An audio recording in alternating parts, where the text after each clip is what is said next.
eləmişsiniz. Başarılı mənim olmaqla bütün hər kəsi təşəkkür edirəm. Deməli, bir şey vurgulamaq istəyirəm.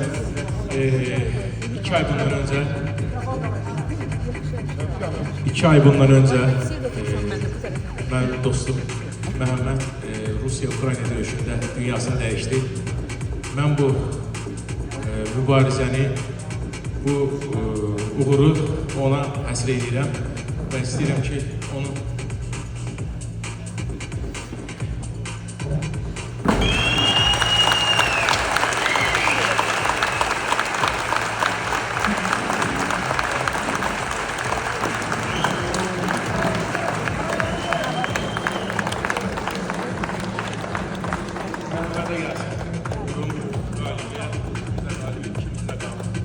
Məhəmməd üçün olsun. Allah bütün ölənlərə rəhmət eləsin. Çox sağ olun.